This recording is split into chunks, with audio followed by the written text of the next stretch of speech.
Welcome, everyone. Recording in progress.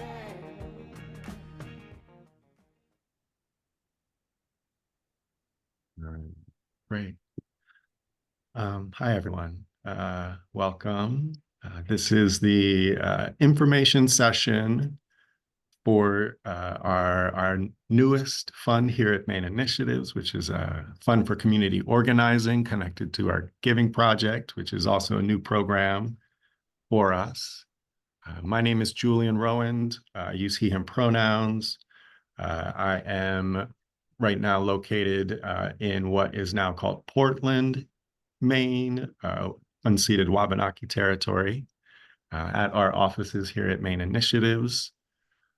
I am a senior director here at Maine Initiatives. I work on the Giving Project with my colleague Stacy, who's with us today.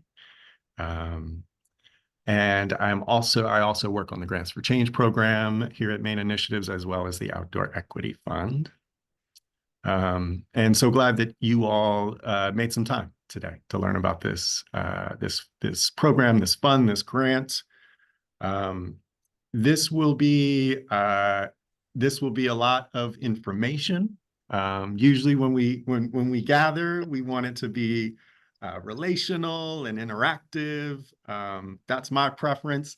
And I just want to respect that you are here to get information about this grant program, and also want to respect that there are a lot of potential applicants that weren't able to obviously make it into the space here. So going to keep it pretty tight to the information, and then also create some time at the end to answer questions, which is also a big part of this time. But also just want to maybe welcome you as we begin, it's going to be a lot of information. If you need a moment to center yourself, want to offer that here, just to ground yourself. Busy lives, busy days.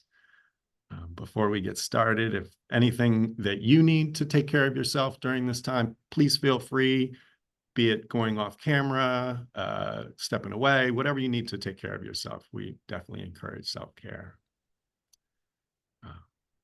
And I should also say, if you have any questions or needs, like as we're going, please reach out to Stacy in the chat.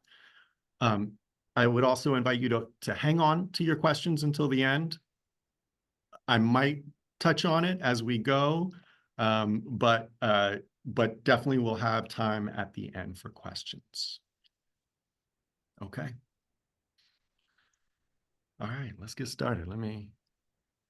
Sharing my screen always takes a minute or two. Just technology is a kind of a foreign language to me. So just bear with me as I slowly do the share screen thing so I don't mess it up, which I have done before. So give me a sec here and I'll go through our presentation for you.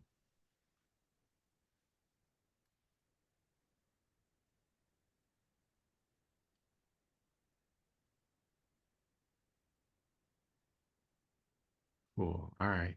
Maybe a thumbs up if you can see. Is that showing up for folks? Yeah. All right, cool. So again, welcome.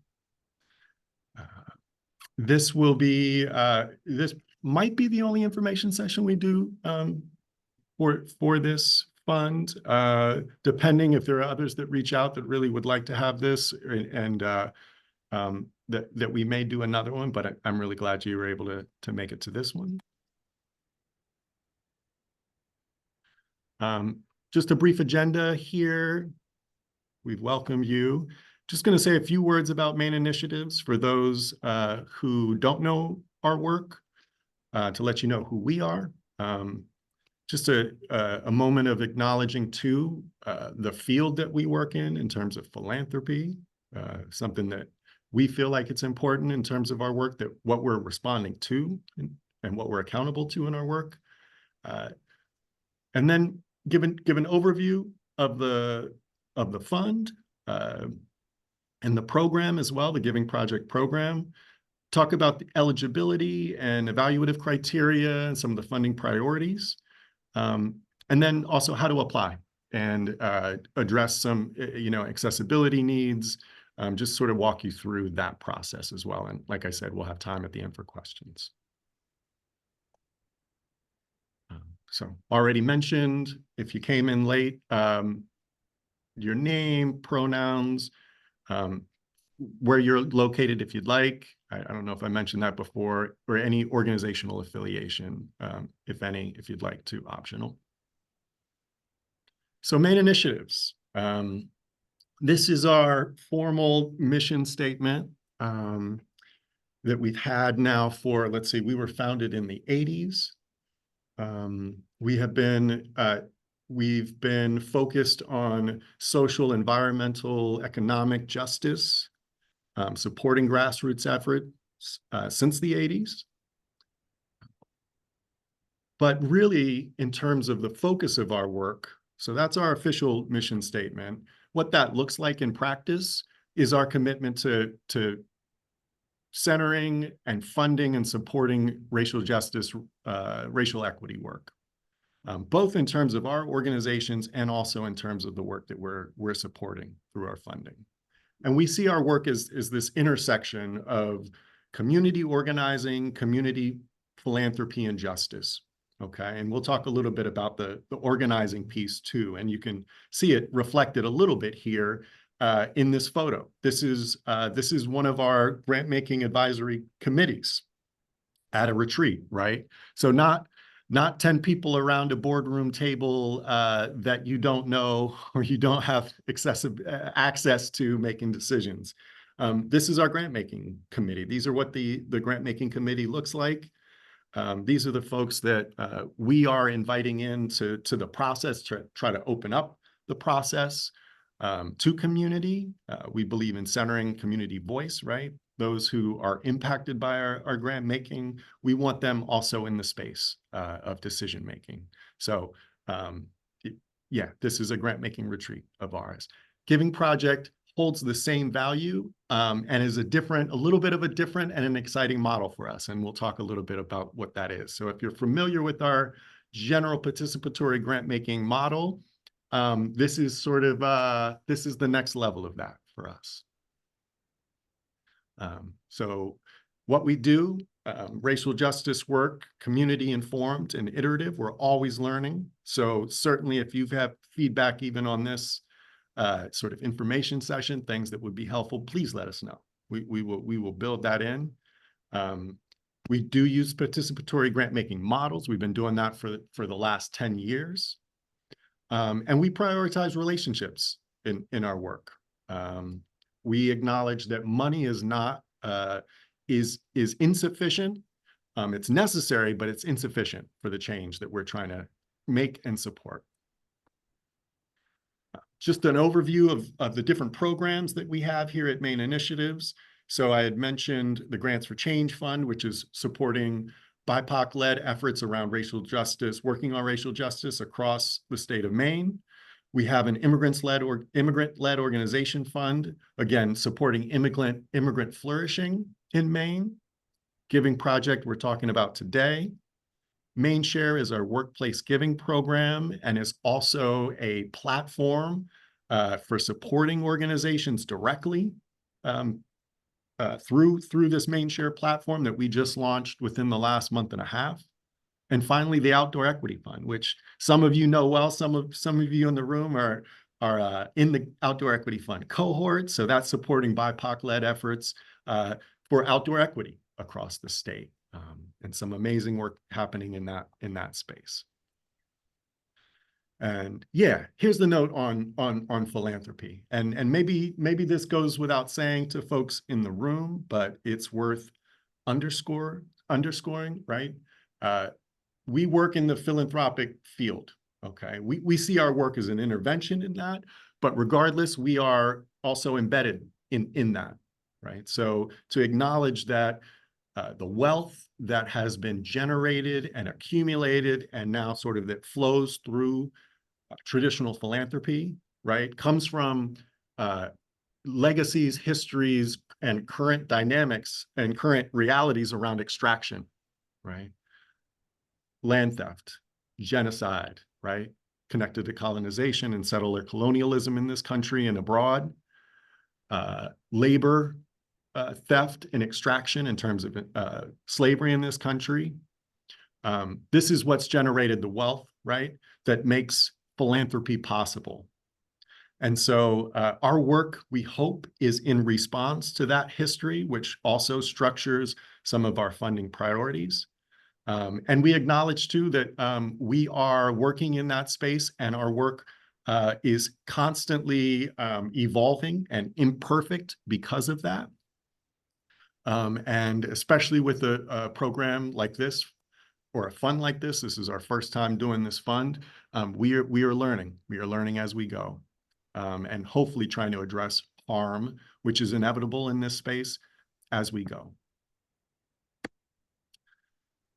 The Giving Project. So this community organizing fund springs out of the Giving Project, and we are lucky enough to be part of this national network, which I'll talk about in a second.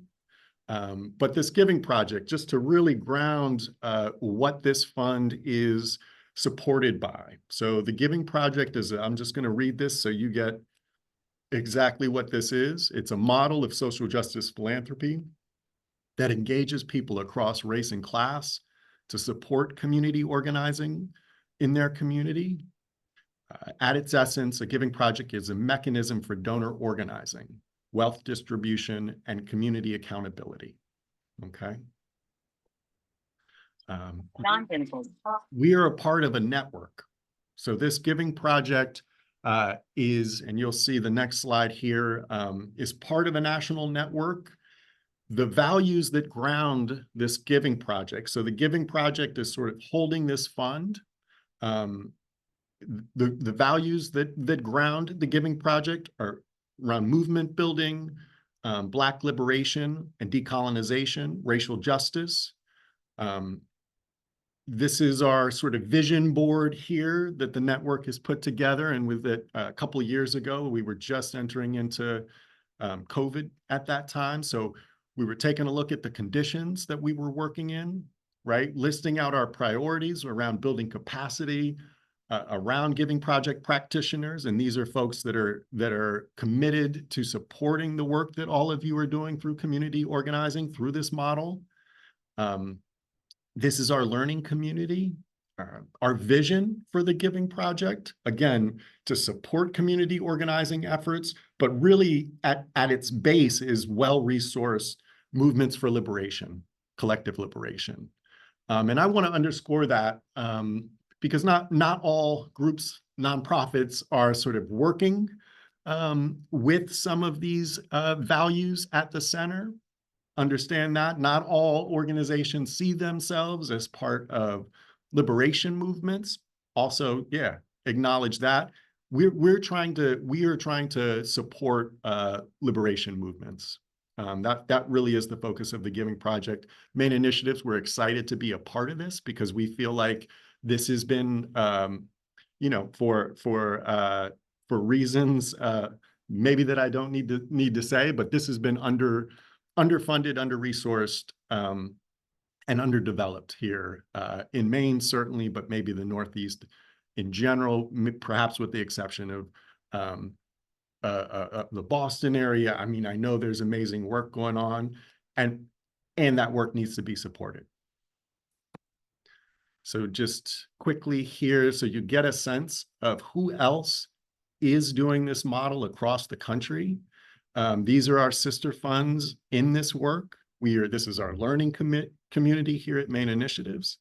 Bread and Roses in Philly, Chinook Fund in Denver.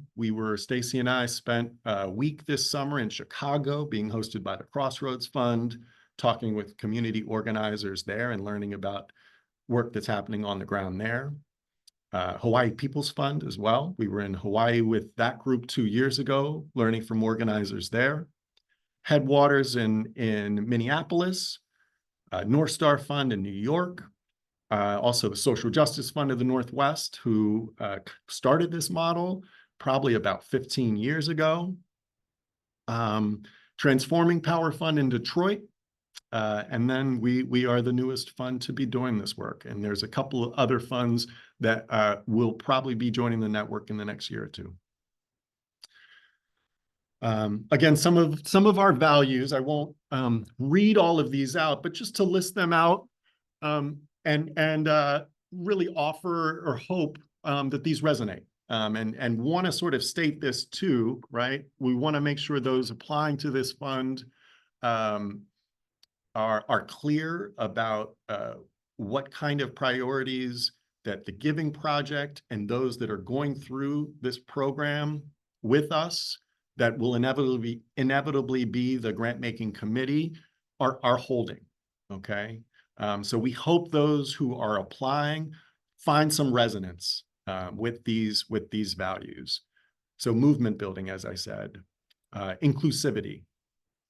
We want to make this work accessible to as many people as possible.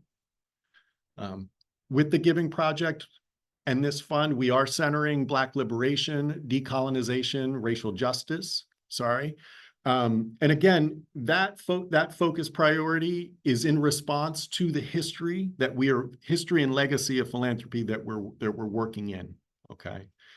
We've also moved as an organization towards Black liberation, tribal sovereignty, decolonization work, again, through our iterative process and our learning too. And this is where we're at. As I mentioned, collective liberation. Sharing power and democracy, also things that aren't typically built into philanthropy, and we believe that should be at the center as well. Accountability, as I mentioned, in community for us, and optimism. We believe that we can make a difference through this, or we probably wouldn't try. And lastly, just want to speak to our changes or our approaches to social change. Okay, and this also structures some of our understanding or belief around community organizing. And this fund really is focused on supporting community organizing efforts, right? We believe that change happens from the bottom up. We believe that base building also is key to that. And this is democracy in action, right? Is mobilizing, activating, educating, organizing broad bases of coalitions of people. That's where our collective power is. As I mentioned, community organizing is the focus of the fund here. This is our working definition in the network of community organizing. We are excited to expand that and shift that based on the organizations that apply to this and to learn from you all about what community organizing looks like here in Maine. And this is our working definition of community organizing. It's the process of bringing affected people together to use their collective power to win improvements in their community and change the power structure to advance social justice. Okay, that's sort of how we are orienting ourselves towards community organizing, and that's held across the network. Here's the overview of the fund.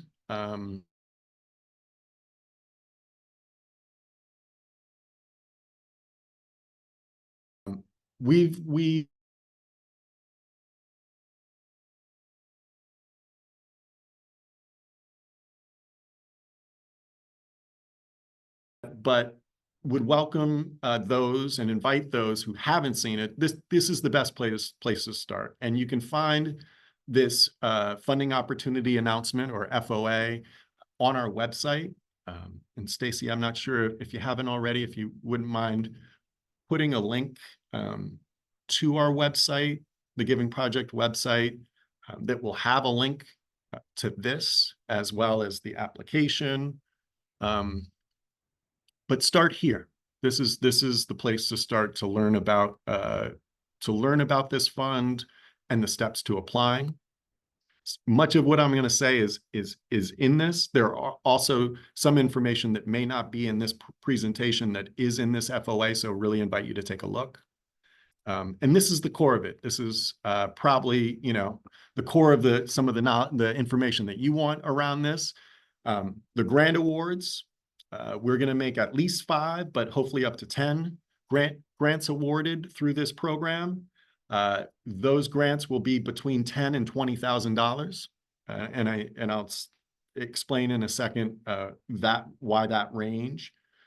These will be 1-year unrestricted general operating grants.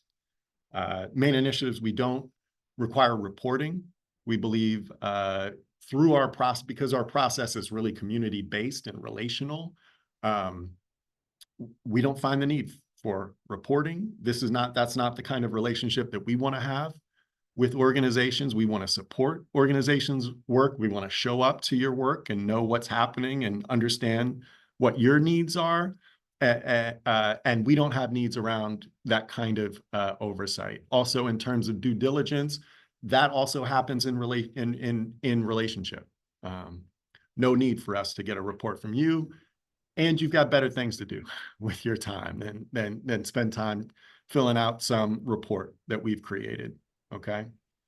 The deadline for the application is November 15th. That is a pretty be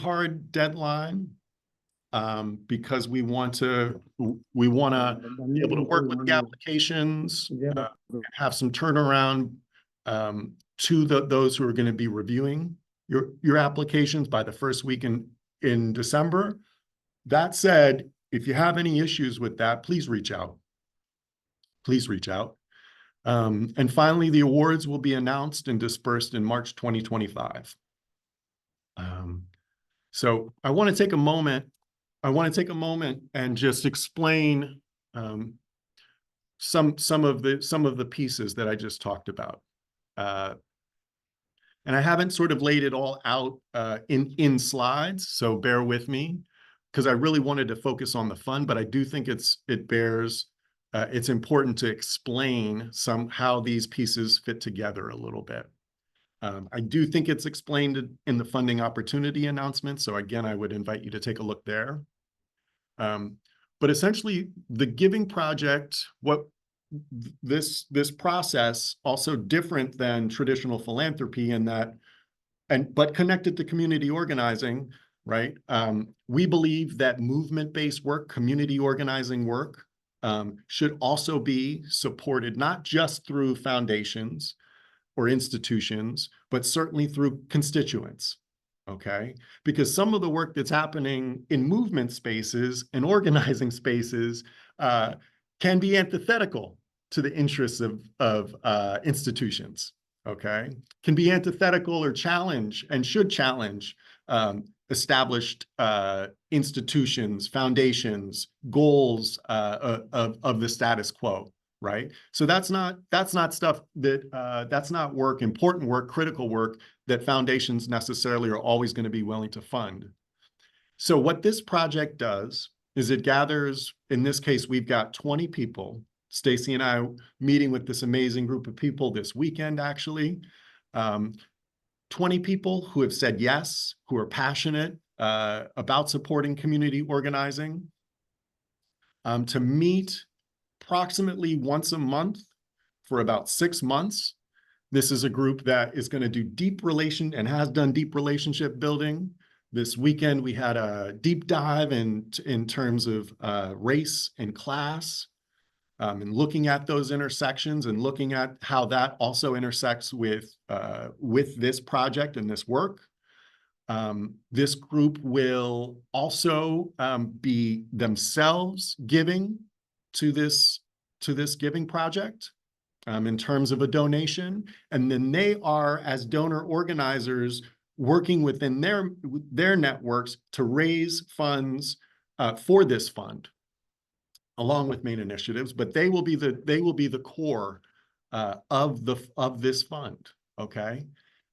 This group will also be the group that will go through the applications, having this sort of base, this political education base and shared understanding of community organizing, will be the grant-making body as well. Okay, so it's a different kind of model here, and we're excited about that. Our goal is to raise $100,000, in which case we would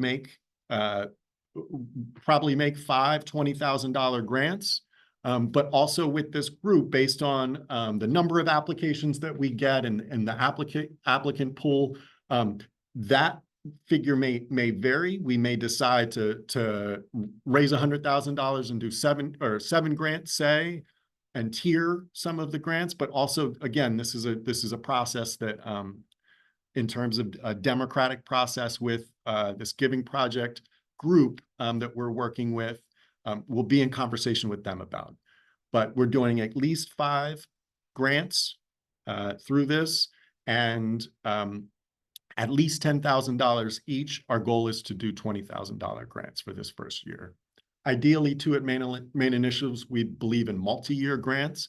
Because this is the first year of this fund, we're going to do 1-year grants with the hope of making these multi-year grants in the future.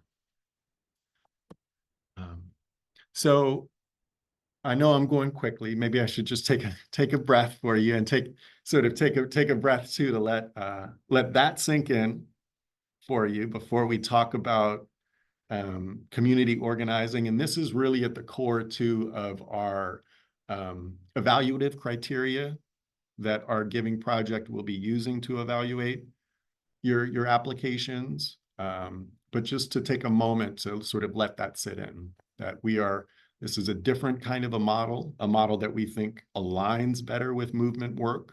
It's in more right relation to movement-based work and organizing. Really excited about it. And the people who are involved also are our peers and people that we look up to, that are peer organizers and activists, peer community members, people really committed to social change work. So we're thrilled about this. So this group in the Giving Project will be using this kind of lens to evaluate applications, okay? So the focus of the Giving Project Fund is community organizing. We are looking to support groups that have some of these, one or all of these characteristics here. So groups that are led by people most directly affected by the issues that the organization is working on, all right? Continually building leadership from within its own membership base. Its own membership base or community, so leadership development, working to understand and address root causes of the issues, not just the symptoms. So working at that systemic level to make lasting change, right? We're looking to support groups that bring people together to build power that they wouldn't have individually. There's a lot of amazing work happening with organizations that are focused on maybe certain groups, or focused on not necessarily focused on building collective power, but we're looking to support groups that are building collective power. Okay, and we define power as the capacity of a group of people to decide what they want, right? Or to act in an organized way to get it. And uses that power to create systemic change, like I just mentioned, right? Not just altering sort of dynamics, political relationships, but to create systemic change. And we want to support groups that see themselves as part of a larger movement as well. Okay, and that is actively committed to strengthening and supporting that movement. The priorities of the fund. We are the Giving Project Fund in general, the network in general, and main initiatives. We're aligned in this, that we are prioritizing Black liberation and Indigenous sovereignty, and groups that are committed to that work. We prioritize frontline groups led by and serving BIPOC communities as well, Black, Indigenous, people of color communities. Also groups that are organizing in the LGBTQ plus communities, working class communities, rural communities, other historically and currently targeted marginalized communities. We welcome applications from all those groups. and groups that aren't, working with communities that maybe aren't on our radar already as well, certainly. We want to learn from you. And I wanted to put a note here just because it is different from some of our other funds. We believe this work is deeply coalitional work too. So this for the Giving Project and this community organizing fund, this is open to groups that are BIPOC-led and non-BIPOC-led. Most of our funds at Maine Initiatives support BIPOC-led work exclusively, but we believe that it's very important, especially in the Northeast, especially in Maine, that this work is coalitional work, right? So we acknowledge there are non-BIPOC-led organizations that are doing incredibly impactful work, often in solidarity with Black and Indigenous or Wabanaki here in Maine communities, and we want to support that work through this. Eligibility. Let's see. Eligibility here. Couple of, and again, you can find all this in the funding opportunity announcement. Talked about community organizing. So got to understand yourself as a community organizing or group or organization, or be working in some of those characteristics of community organizing, even if you don't strictly define yourself as a community organizing group. The budget limit for this fund is $1 million for the first year of this fund. We look at to assess that, we are going to be looking at operational expenses for the most current fiscal year. We don't require a budget for our application. We don't find that we need all of that information, but we do require you to be under this budget limit. And part of that reason, too, is as a smaller funder, we also want to be able to fund groups that are just starting out as well. We have a role and a niche in Maine to support that work, so that's why the budget limit there. If your organization's budget is around there, we welcome a conversation around that. We can make some exceptions for groups that are doing, for example, mutual aid work, and some of their funding is just a pass-through, that it's not actually going directly to your operational budget. We want to understand, make understanding for that. So if you have questions about that, please reach out. We are funding with this only organizations that are either based in Maine or working primarily in Maine, or at least have a substantial part of your work happening in Maine, or the desire to build that out, some current work and the desire to build that out in Maine. We're a place-based funder in that regard. Let's see. Yeah.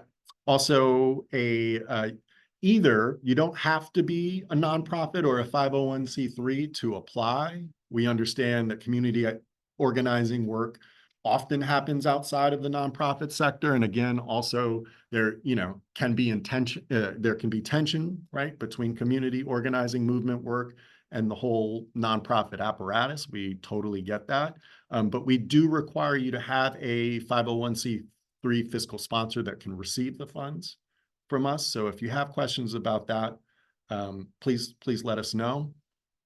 There are also some exceptions that we can make for groups affiliated with tribal entities as well. So if that applies to you, please reach out so we can discuss. All right, how to apply. So we went through eligibility. The core of our evaluative criteria, like I shared, is around community organizing. But if you wouldn't mind, Stacy, if you haven't already, to put in the chat, we have a how-to document that we've put together that walks you through our application process. This is our first year using a CRM, which I'm not even sure if I know what CRM stands for. As you can, again, I already disclosed my technological challenges. I'm a people person, relational, technology, still learning. But we've got a system now, that portal that you can apply through. And so we're asking you to use that. This is our first fund, our first program that we're using this for. So we ask for a little grace and also your feedback to it. And real time, if you're having any issues, please reach out. So you'll find this how-to document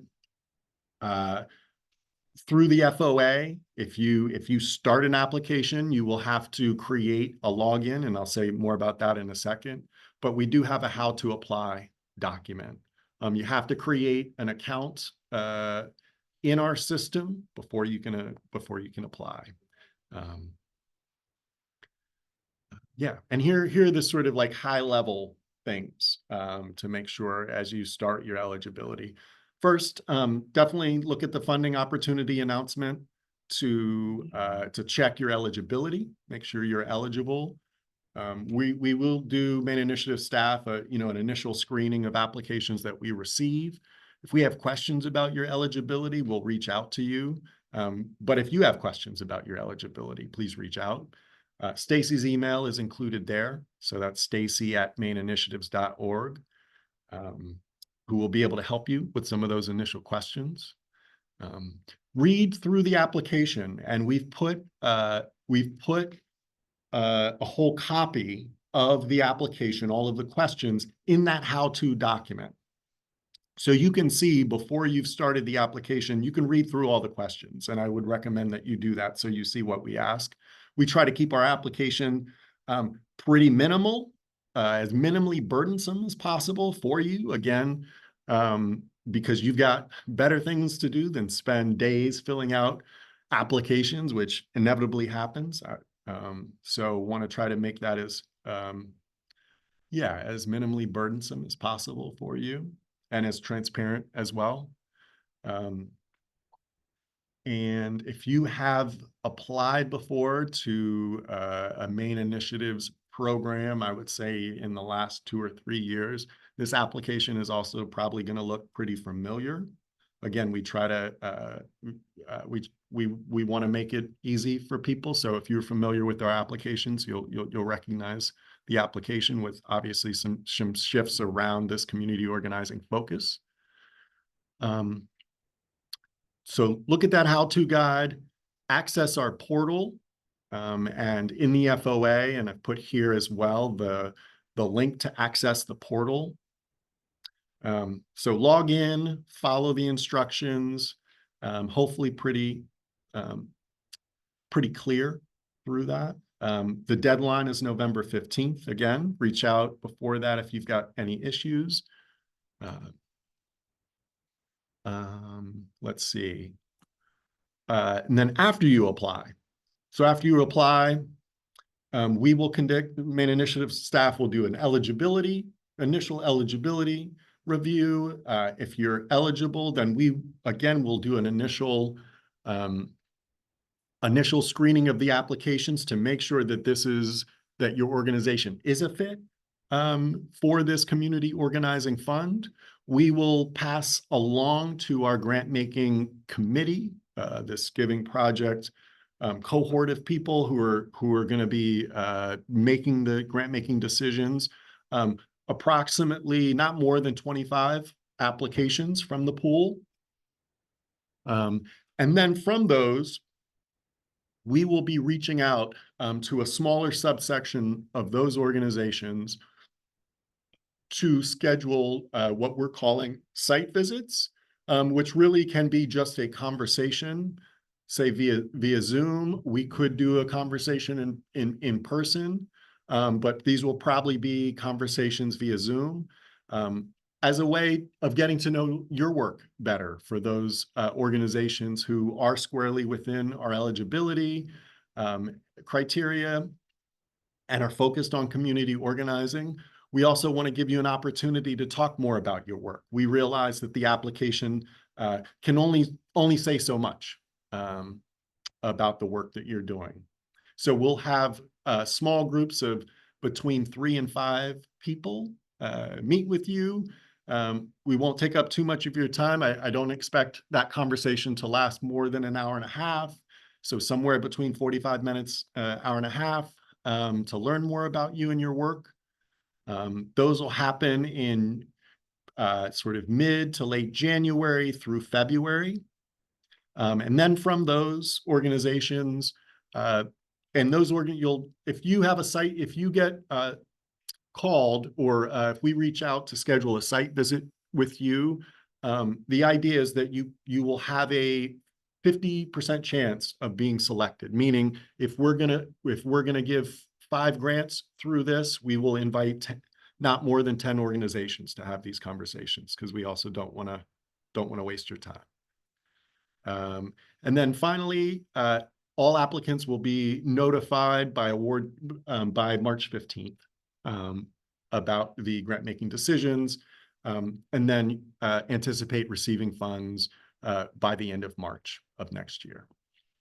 We understand that this is it's a substantial period of time from when you apply to when you receive funds. We acknowledge that. Hopefully you understand that there's benefits to this kind of a process, where we are building out also donor organizing networks in support of the work that you are doing. We feel like this is a way of being in better alignment with movement work, and that process just takes a little bit longer.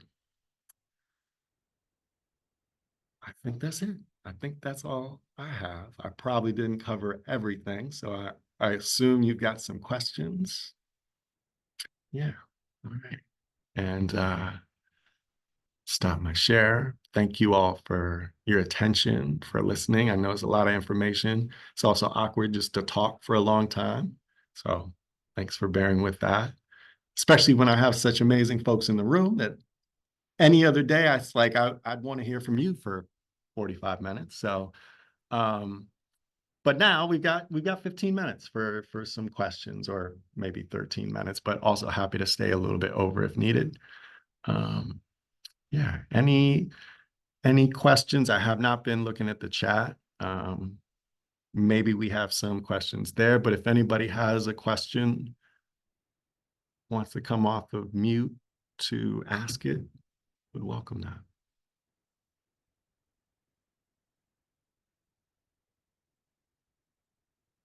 Yes, Whitney. Hi.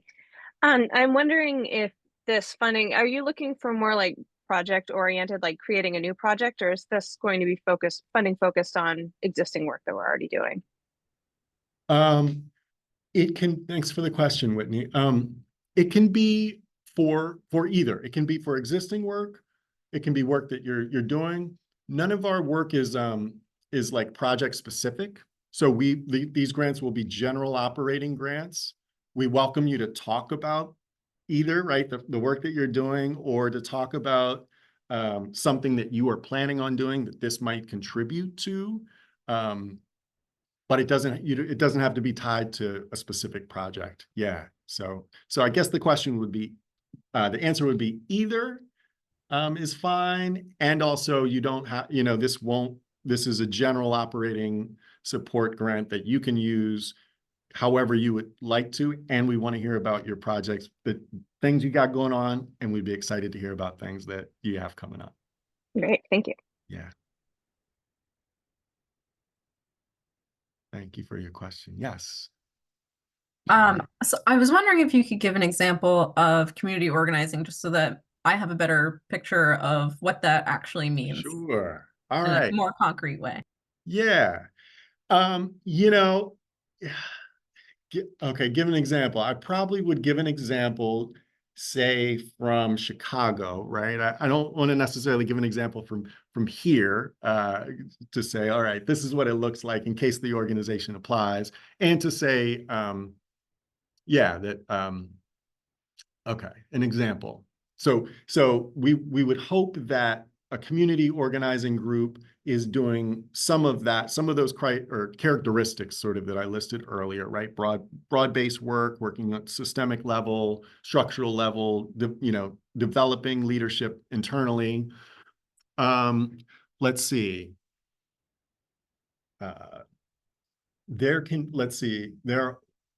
In Chicago this summer, we met with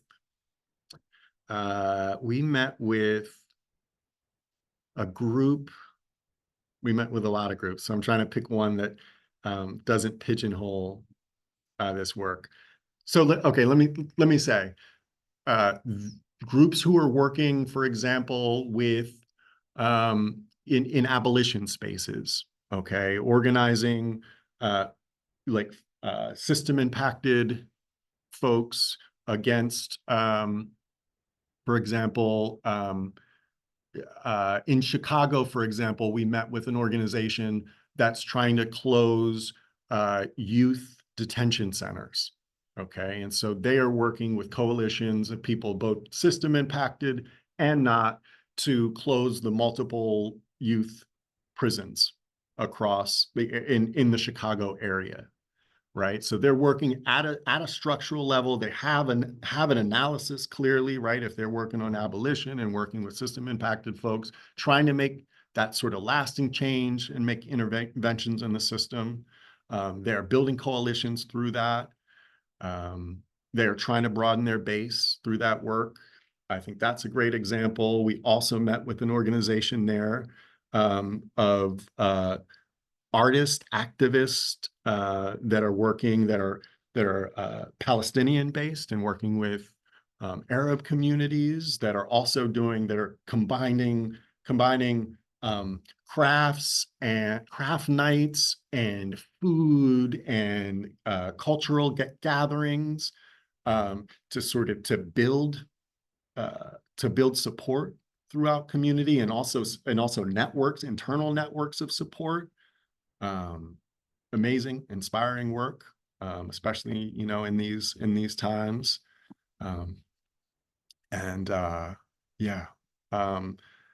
That's an example. I think other examples are groups that are aligned with like labor organizing. Those groups clearly, right? Some of those groups are going to have budgets higher than $1 million, but groups that are focused on things that would be relevant to people to workers, low wage workers, for example, and trying to build power and bases in those communities. Because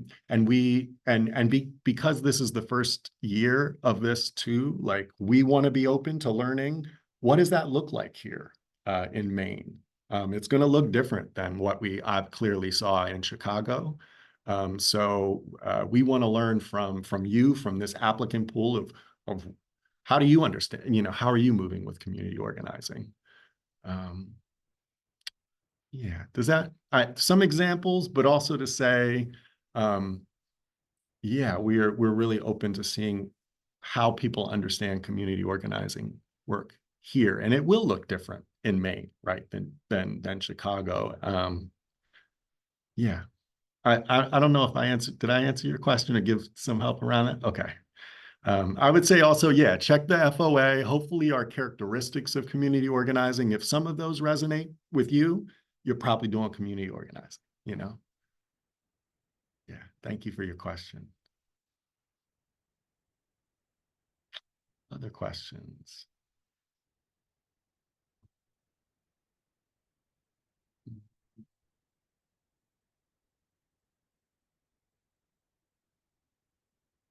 Any questions you saw in the chat, Stacy? No questions in the chat? No? I have a question. Yes. It's a little specific, so it's fine if you'd prefer I email.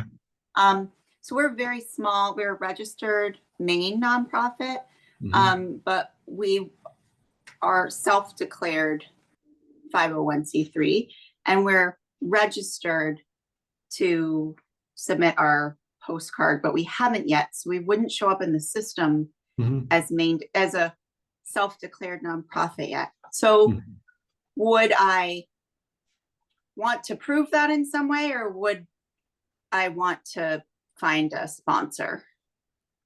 If thanks for the question. It's a great question. If you think that you will receive notification around nonprofit status by the time that we disperse funds in March, I would just include that, and we work off of trust in that regard, certainly. Yeah. And if there's any hiccups in that process, just keep us in the loop, certainly.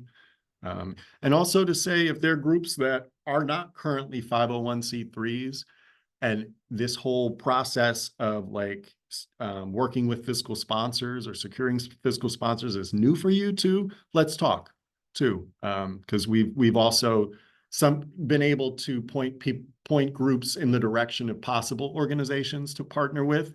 We also feel, I mean, that relationship with fiscal sponsorship, there should be alignment. So we don't want to get too involved in that process. But if we can support groups that are just starting out in some way, in that, we'd happy to have that conversation. Yeah, thank you for your question. Any other questions? Yeah. Hi, y'all. Hi. Good to see you folks. Sorry I can't be on video. I don't know, the internet's a little funny here, but yeah, I was wondering a couple of things. So one is you'd mentioned something about accessibility with grant applying. Is there any folks that support with the grant writing process at all? And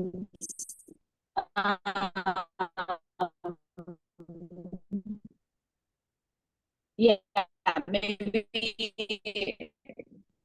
if you want to answer that, and then I have other questions that are kind of related to a different project. Okay. Thanks, HP. Nippy, heard the first part of your question, which I think was, do we have folks to support with the grant writing process? So correct me if I'm wrong there. And then I couldn't make out the second, if there was any more to that part of the question. But did I get that right? Yeah, you got that right. And then I have more questions, but they're a totally different topic. So maybe just we Sure. start there. Yeah, happy to answer that. And I appreciate that question too. And it's something that you probably know we're actively thinking about and trying to figure out how to do that in an equitable way. And we've experimented with ways of supporting grant writing. We also, and I say that too, right? Because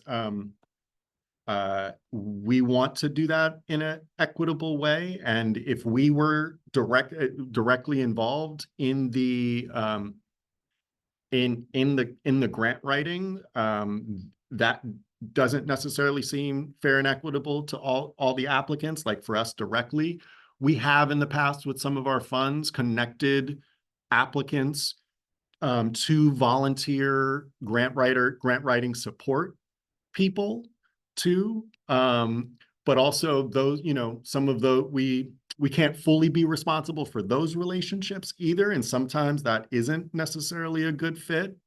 But what I would say, Nippy, too, is the group that we are working with, this group who will be the grant making committee, much of the work that we are doing is trying to for them to sort of recognize their bias in the process, to understand the conditions that folks are working in, to understand broader conditions that structure this whole business of grant writing and how people would be articulating their work. So we're excited about this other piece of this process, which is new for us, which is inviting conversation about the work, right? So that we recognize that the written word is also in the colonizer's language, that in itself can be a barrier. So we want to also invite groups, again, community organizing groups that fit our funding priorities and our focus areas and criteria to have that further conversation. that hopefully creates more accessibility around being able to communicate your work. And again, this is a place, Nippy, that, you know, this is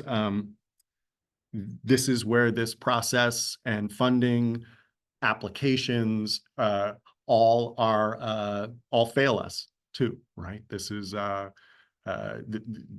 system that we have. And so I guess the short answer is we don't have people tasked to support grant writing from groups, but as grant makers, we would want to be in conversation with applicants to hear more about your work that wouldn't be able to get communicated fully in a written form in the application.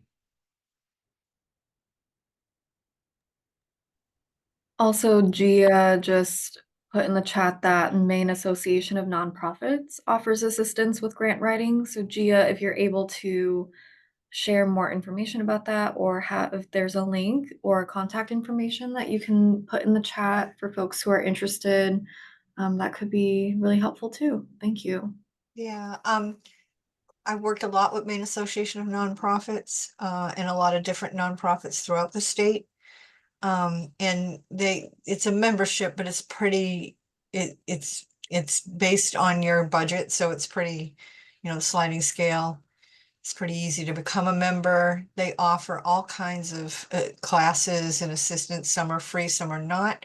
But they have a job board, and you can put out there that you're looking for a grant writer. And we get responses every time we put stuff out. A lot of it are interns or students looking to learn to write grants, and you kind of muddle through it together, but it's very beneficial because you can specifically say that you're looking for a BIPOC grant writer, or get very specific about what you want and get great responses off of that job board. Thank you, Gia. Yeah.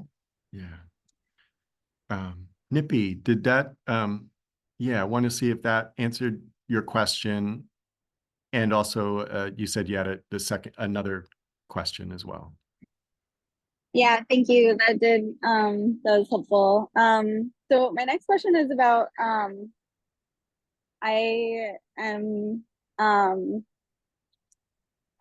working with Bombazine Land Trust, but I'm also in the process of seeding another new project, and I'm just wondering about being the person who applies for 2 different grants for 2 different movement organizing spaces.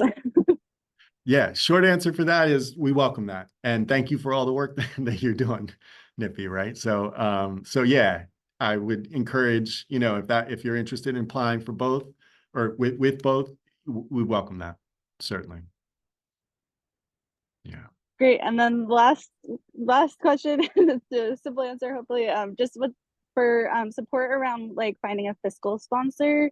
Is that something where we just like email you or Stacy like after, or you said to reach out? Yeah, shoot us an email, and that is a conversation because we would want to think through that together and connect and point you in the direction of groups that we know are fiscal sponsors for other groups, but obviously want that to be aligned with you and your work. I mean, that is that's a pretty tight relationship, so we're happy to talk through that with you. Yeah, just feel free to reach out to either or both of us. Yeah. Thanks, Nippy. I know we're a little bit over here and happy to stay on,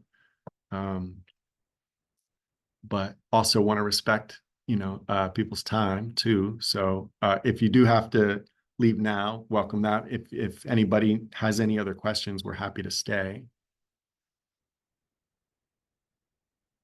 Any other? Okay. Well, just appreciate your interest in the Giving Project. Thanks for taking the time out of your day to come and learn about this more.